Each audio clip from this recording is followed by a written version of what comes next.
In a previous video, we looked at how different styles of rum affected the Cuba Libre and the humble rum and coke. In this video, it's daiquiri time. For me, it's the way to try rum for cocktails. When you try your rums in daiquiris, you'll instantly tell how they're going to work in other cocktails. You get completely different taste profiles than what you would do sipping the rums neat. Now, how you make your daiquiri is all down to personal preference. Me personally, I'm a 2-1/2 guy, or 4-2-1 if you prefer to go that way. 2 parts rum, 1 part lime juice, 1/2 part sugar.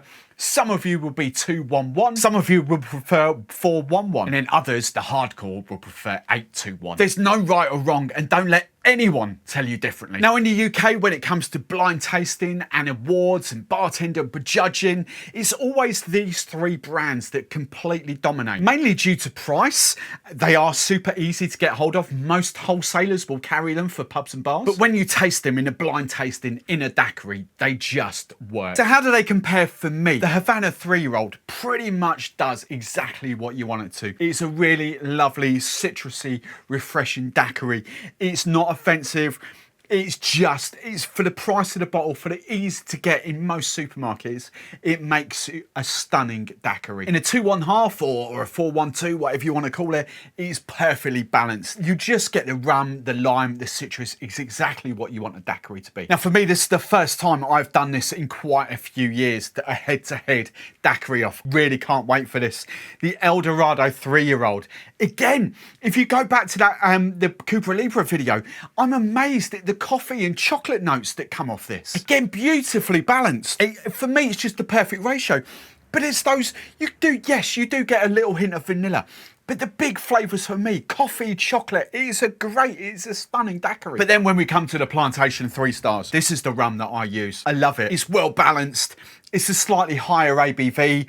It's kind of like a better version than a Havana 3-year-old. And you can tell I get so excited about daiquiris because they are kind of the bartender's shop. It's kind of this unwritten rule between bartenders. A daiquiri is generally done within 2 gulps. But just as that 3 stars finishes, that's when all the tropical notes that come out. And for me, that is head and shoulders above Havana 3-year-old.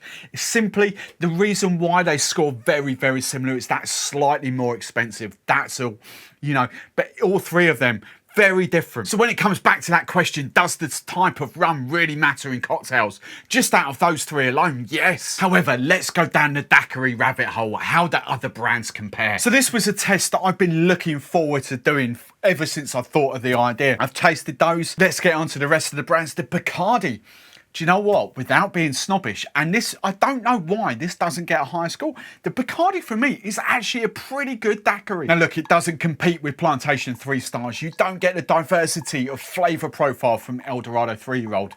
But side by side with Havana 3-year-old, it's actually not that bad. Now the Rum Cubay is a very interesting one for me. Actually, out of the 3 Spanish style of rums, the kind of cheaper Spanish style of rums, this is probably my favourite. You get the extra dimension, you get tropical fruits coming off it. Honestly, that's a great DAC. However, when we get onto the Flor de Cana, this is where we start to go up a notch because yes, this is a Spanish style of rum still. Does it compete with the Plantation 3 stars? Yes, different. I really do like it. I wouldn't say they're interchangeable. They are very, very different daiquiris. For the Plantation 3 stars, you get tropical notes. You get a tiny hint of vanilla. Maybe a hint of kind of chocolate coming off there. But for the Flor de Cana, I actually get a whole different kind of fruitiness from it. I would say it's cleaner, it's crisper. I can't split them. I'm not saying that's better than that. I'm just saying they're completely, utterly different. But is the Flor de Cana better than those? Yeah. So how does the Barcelo compete with all these guys? Well, do you know what? It's a great daiquiri. It really is. It's inoffensive. Does it compete with the El Dorado, with the Plantation, with the Flor de Cana? No. Does it compete with Havana, with Bacardi, with Rum Cubay? Yes. The initial burst of flavour is kind of a little bit of caramel, a little bit of spice, but it just very quickly disappears into just that classic kind of daiquiri, your whole rum, lime and sugar. The taste profiles don't linger like the Plantation, like the Flor de Cana, like the El Dorado, but it is quite a cheap white or light rum. Going head to head with Havana 3-year-old, if you're buying online, do you know what? There's no difference really. So how does Doorleys fit into this? A kind of dark English style of rum. The other English style of rum there is the El Dorado. Yes, Plantation is an English style of rum as well. But this is very interesting because you get a whole different bunch of tropical notes to it. It's more punchy. You kind of get the apricot, you kind of get banana in there. I almost want to say a subtle hint of coconut. But again, it just kind of goes to show that all of these offer different styles, different tastes, and they are ultimately going to change the profile of your end cocktail, whether we're talking daiquiris or mojitos, or whether we're talking the fun, the fruity, the tiki style of drinks. Now, last but not least is the French style of rum, the Rum Agricole. And if you've not tried an Agricole, I really urge you to, because they are completely and utterly different to anything here. You get the funkiness coming through. You get the grassy herbaceousness of the rum coming through. Is it a pleasant daiquiri? Yes, it is beautiful. Is it going to be your go-to daiquiri? No, probably not. But I would love you to try it just to kind of show the extra dimension that a Rum Agricole will add to your cocktails. The funkiness of that is just another level. So look, I completely understand why those three traditionally kind of win the bartender awards and they kind of get ranked the highest.